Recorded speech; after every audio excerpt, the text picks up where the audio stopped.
Hello world, once again I'm back, and whoa am I excited, because not only are we going to have a good show this week, but next week's show is going to be outstanding.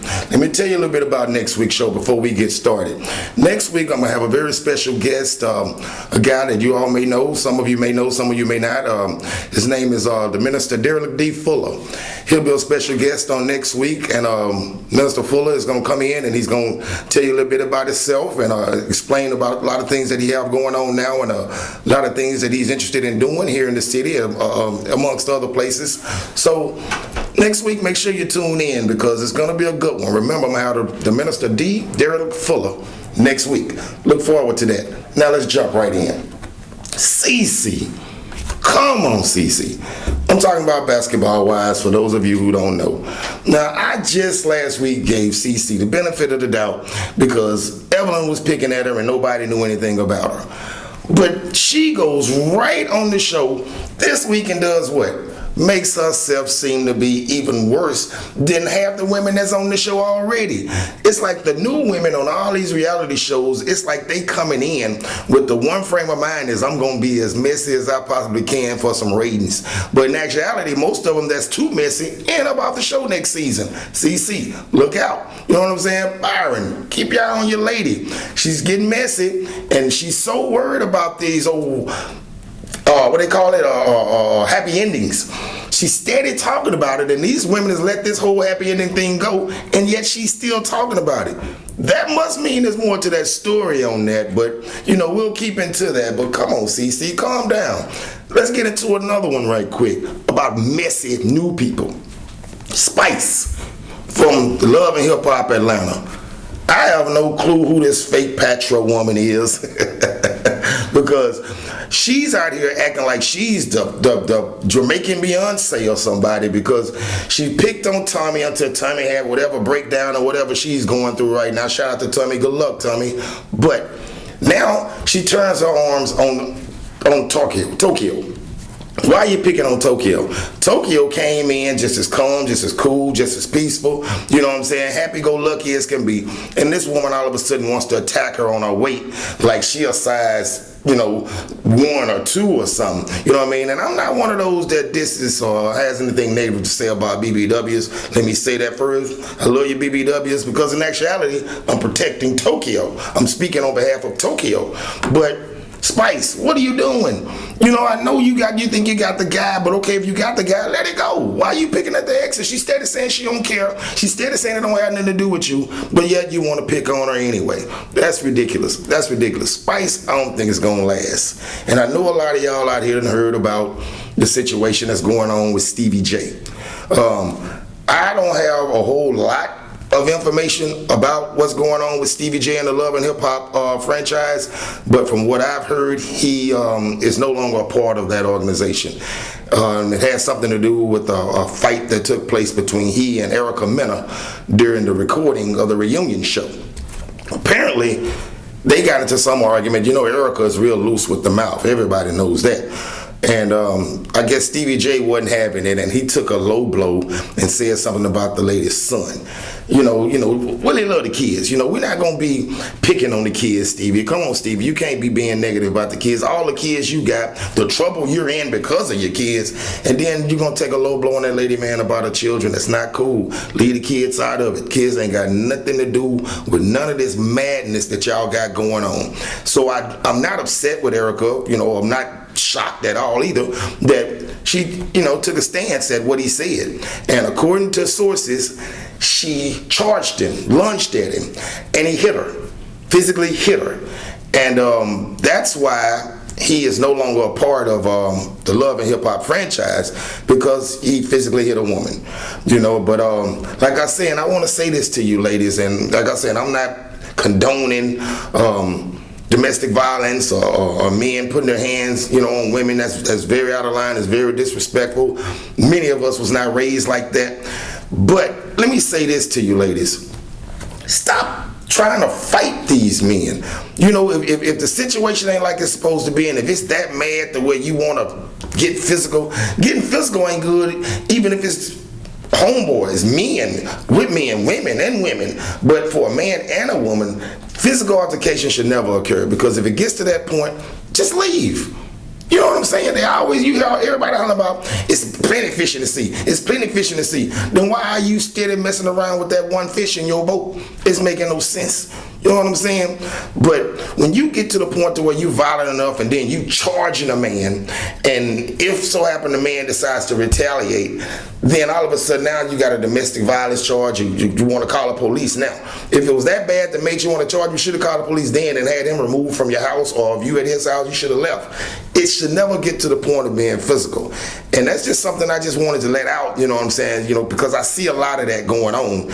And because of the situation that's going on with Stevie J, and like I said, she charged him and he hit her, but it was a better way of dealing with that, you know what I'm saying? And good luck, Stevie J. I'm a huge Stevie J fan. I was shocked when I heard about that. But like I said, I don't have the complete story, but according to the sources that I have, that's the information that they have out now, that they're willing to release now. And as they release more information about the thing, my sources will get to me, and I'll let you know what's going on with that. But until then, we just have to deal with what we can deal with. One more thing I want to touch on this franchise with the Love and Hip Hops and the Basketball Wives. You know, if you look at all these reality TV shows, when you go, even the Braxton Family Values and the Tamar and Vince, you know, all of those shows, including these religious shows, like I said, Braxton's and all that, and even Mary, the gospel group, it was always mess. It was always arguing. It was always fights. And that's why it shocked me, and it's kind of weird for me to say that. The one reality TV show that doesn't deal with violence and is still one of the best reality shows to watch right now is the T.I. and Tiny. T.I. and Tiny, all they do is figure out different ways to spend more time with their children, do what they can to motivate their children. She supports him, he supports her. They got that crazy friend of Tiny's, Shakana, you know, that's I guess she's the X factor in the show. But even, you know, the whole show in itself, it's just, you're never just looking for, okay, they finna fight. Okay, who finna get into it this week? Okay, what they finna argue about this time? Even with the gospel shows, like I say, it's amazing. But T.I. and Tiny are the only ones that actually had a format with a reality show that they didn't have to use that negativity to get the show across. And that was a good thing, man, being that it was a family show. So shout out to T.I. and Tiny for doing that, because that's something I just always wanted to get out, because I'm shocked, you know, because like I said, I'm a reality show buff. Me and my sister-in-law, you know, that's all we do. We sit down and watch reality TV all day. But other than that, I just want to let you know that once again, for those of you, you know, we got the Derelict Fuller coming on next week, and it's going to be a very good show. And now, right after this, we're going to take a commercial break, a quick commercial break, and I'll be right back with you with Just Saying with Willie Dexter Harris.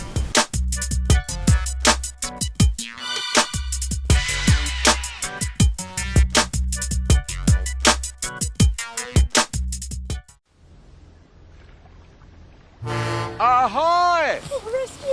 Y'all hungry for some KFC? Try my extra crispy $20 fill-up. That tasty crunch is guaranteed to satisfy a family of 4.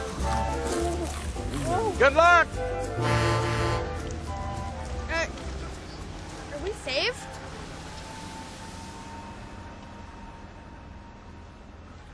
It's extra crispy good.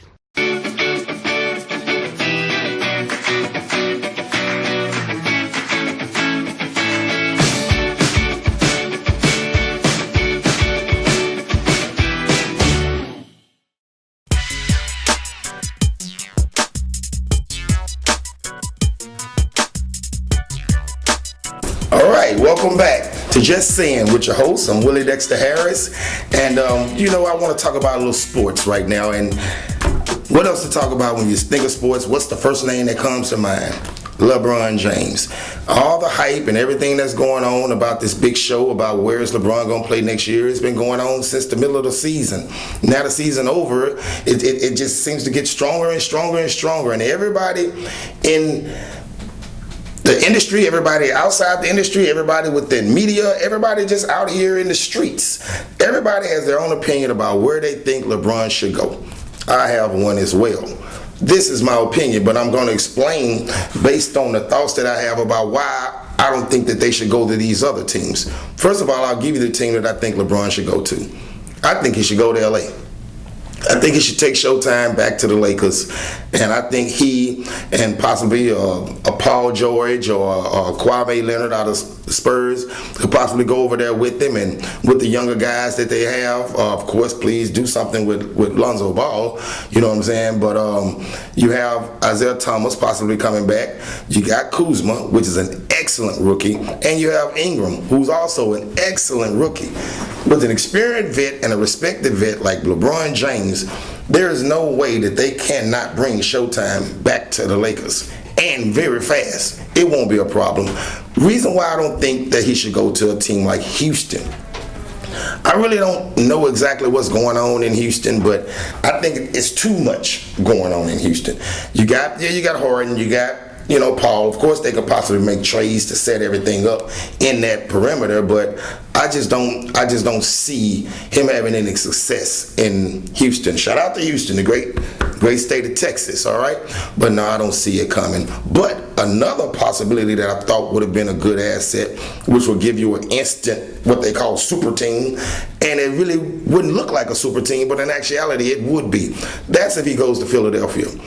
If he goes to the Philadelphia with the 76ers, he has the Embiid, he has the Ben Simmons, he has a lot of other young guys that's in that little circle that all he has to do is just step in and just float. You know what I'm saying? What people don't understand, and I don't understand it either, is LeBron, he's more interested in getting you into the game than he is of getting himself. And that poses a lot of problems with different teams, and it really created a huge problem with the team that he had this year because he really didn't have anybody to get the ball to. So therefore, he had to carry the load. I don't blame him this time for leaving. Shout out to him if he does leave. Good luck to you, LeBron, wherever you choose to go, because you did what you said you would do. You promised your city a championship. You gave it to him. Yeah, you left. You did what you had to do. But like I say, this guy is going to be by far probably the most popular basketball player in history. And at this time, it's MJ. That's why there's a lot of confusion about, the LeBron-MJ situation. The LeBron-MJ situation is ridiculous because, like I said, I wouldn't even keep going there with LeBron and MJ if you're not going to mention Kobe Bryant. You got to put Kobe Bryant in those conversations. If you don't, then really it's like the blind leading the blind on that situation. Of course, Michael is the most popular right now. He's deemed to be the greatest. And eventually LeBron James will take over that title. But that's why he's trying so hard to get these championships. And if he stays in Cleveland, it's not going to happen. I don't see them being able to build a team strong enough to fight what's going on over there in Oakland with Golden State Warriors. I don't see it possible. And the owner is not trying to help him. Dan Gilbert, every time he opens his mouth, man, he should just stick his foot in it because this man is still a part of your organization. He's still legally, contractually, a Cleveland Cavalier. So why would you release a statement saying that you can build a super team and win a championship without LeBron James? Why would you say you can do something without this man? And this man is technically still on your team. It's crazy. But Dan Gilbert is the same man years back that said that, his team would win a championship way before the self-proclaimed king when LeBron went to Miami. Dan Gilbert, I wouldn't stay either if I were you, LeBron. I would get out of there, man. This man means your career no good. The general manager, shout out to him. I don't know what he was trying to do, but he was trying to do something. But Dan Gilbert is not going to allow it to happen, man. And like I said, I think that Philadelphia would be a great choice for you. But my personal number one choice is Lakerland. You know what I'm saying? Kobe, he would love that. Shaq would love that. Magic would definitely love it. And the people, Jacko, Alyssa Milano, all the stars that have been having season tickets for all these years. This season, they missed half the games because it was basically nothing to look at unless another star from another team was coming in on a visiting team.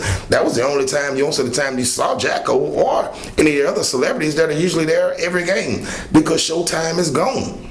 Showtime is gone. Lonzo Ball, he hadn't shown me anything. To be the number 2 pick in the draft, man, I mean, this guy, his dad showed more heart than he did. And that's crazy. I mean, it's not cool. Y'all know that was cool, but I'm just saying. It's the name of the show. But I'm gonna keep it real. I'm gonna tell you what I think. I'm gonna give you my opinion on my opinion, and my opinion is I think Lonzo Ball is a bust. That's my opinion. Kyle Kuzma's there. Ingram is there. Those guys are rookies just like him that was drafted way under him, probably making less money than him, but they produced way better than Lonzo Ball did the entire season, those games that he did play. It's ridiculous, you know, for Magic saying that he would be the next big thing and all that. My personal opinion is if LeBron comes to the Lakers, Ball will be on the first thing smoking out of there. I don't think they would take a chance on letting Kuzma or Ingram go. I think they'll probably give up Ball and a couple picks, you know, but they already have the money for one of them. You know, if they take LeBron, then they have to trade for Paul George. But either way, I don't see Lonzo Ball being a member of the Lakers after this season.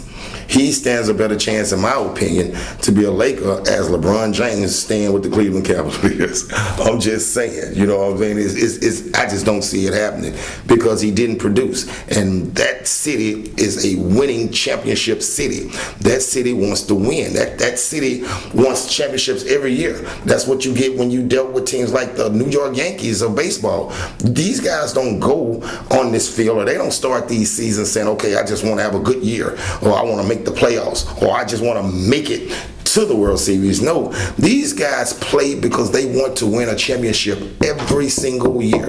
And that's the mentality of the LA Lakers.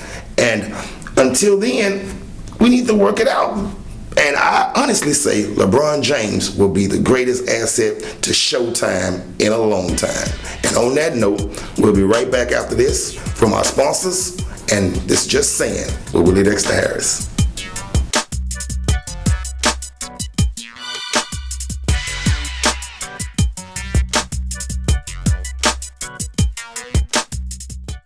I probably ran up there about 1,000 times my whole life. I don't know how I did it.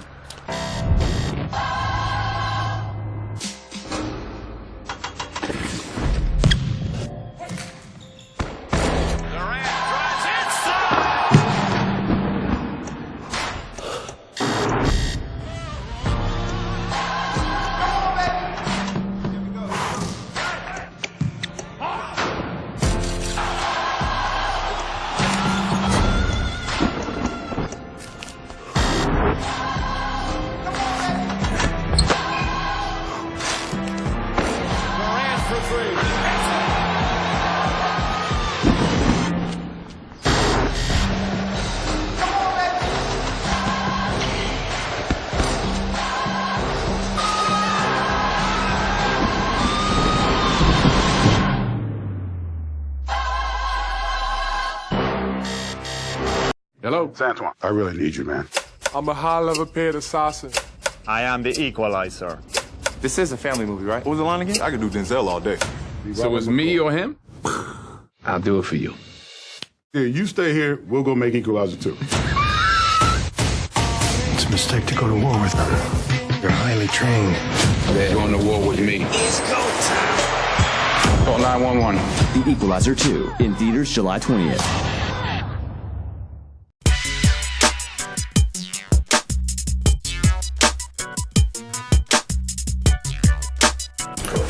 Hello, welcome back to Just Saying with Willie Dexter Harris. I want to let y'all know about a couple things that we got going on in my great city of Shreveport this weekend.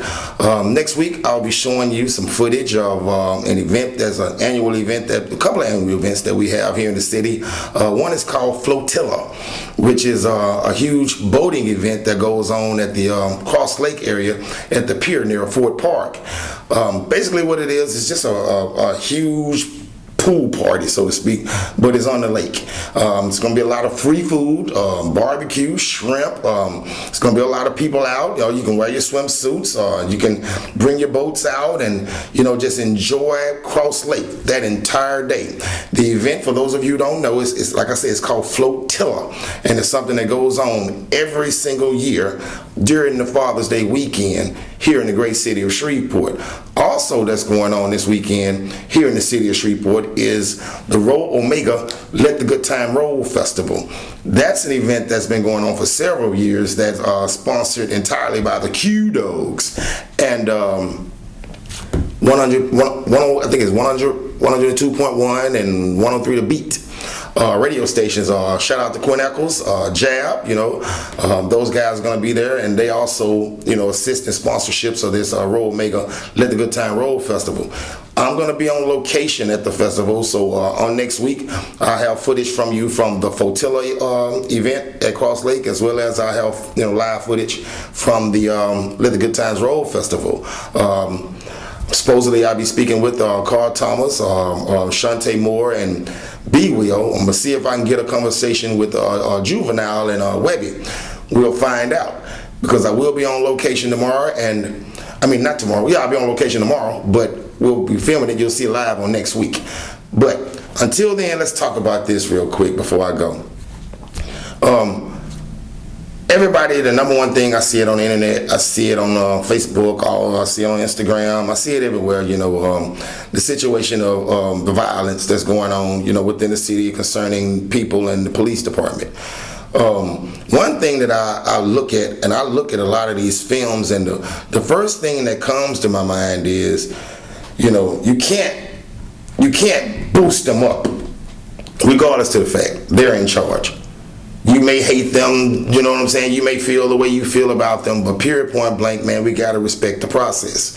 And most of the time, they're not even really trying to cause confusion. It's just the fact that you're so defensive. So now, when they come in certain areas or deal with certain people, that's why a lot of incidental profiling get caught up in it, because it's a few that's causing a lot of confusion for a mass. And one thing you do is, man, I see them getting in shouting matches with them and screaming and hollering at them, telling them what your right is, and they trying to do a certain thing, you right there in the middle of it. You of course, go ahead and film. You're gonna film, but don't walk all up on the people and they telling you to back up and you steady going up on them, because now you're becoming the aggressor and you're putting yourself on live television. They're looking for the one who's the most aggressive, and if it's them, then it's them. But if it's you need to chill out on that, because that's where a lot of the problems occur. That's not the total problem, of course, but that's where a lot of them occur. Just stay in your lane, stay calm, everything gonna be good. You know what I mean? Hopefully everything will be good. Hopefully everything work out, because like I said, just in all situations, you got a couple bad apples. There's always bad apples in every situation. So that's why you have to be careful, you have to be mindful, but at the same time, do not try and boost the situation up. Stay calm, stay the calmest, even if they're being aggressive. Stay calm, get the situation taken care of, and get out of there safely. That's the important thing, and to get away from the situation safely. And that's a problem that's been going on around the country, is that a lot of you are not getting away safely. And that's something we need to work on, and that's something that it takes a process. And it's going to have to be a massive meeting amongst the minds in order to get a control of this situation. But like I said, and I'm just saying, I don't want to touch too hard on situations when I don't have full detail or full facts on it. I can only give you what I know. So I don't like to try to guess, and I definitely don't want to give you an opinion and treat my opinion as if it's a fact. That's why when I tell you that with certain things it's my opinion, then it's my opinion. But when I give you the facts, I'm giving you the facts. And right now, the fact is, we need to get better control of ourselves. We need to be calmer, because when you're dealing with law enforcement, you can't be the aggressor. And just stay calm, even if they are the aggressor, because that's how a lot of things go wrong when you start trying to step against the grain when you know you can't. And we know we can't. We can holler about this, that, and the other, but you can't. Period, point blank, you can't. So just stay calm, stay in your lane. Let's get through this thing safely, and everything will be all right. And I also want to remind you all, again, next week I have the Minister Derrick D. Fuller. He'll be live in the studio. We're going to be speaking a lot about how he's been, what the minister's been up to, and what he has going, and what he has to offer, not only to the great city of Shreveport, but many other cities in this area. And I'm looking forward to that. I'm really excited about sitting with the Minister Fuller, as well as, like I told you, I'll have footage from the Father's Day weekend events that's going on in the city, the annual events, Flotilla, as well as the Roll Mega Let the Good Time Roll Festival. You know, I'll be there, and we're going to have a great time. Also, I'd like to let you know, if you want to call in and give comments, you can give me a call at area code 318-990-8715. Again, if you want to call in, give me comments, you want to give your opinion based on certain subjects that I'm talking about, or you want to ask me a situation about another particular subject, that's fine with me. Just give me a call. My number again, 318-990-8715. And you can also email me at sirjacques44@gmail.com. Once again, sirjacques44@gmail.com. It's been a great show. I'm looking forward to seeing you all next week. Again, I have the special guest, the Minister Derrick D. Fuller, will be here in the studio with me, as well as I have footage that I have on location from the 2 annual events that we have here in the Shreveport area during Father's Day weekend, which is the Roll Mega Let the Good Time Roll Festival, as well as Flotilla. So until then, I'm just saying, with Willie Dexter Harris, peace out.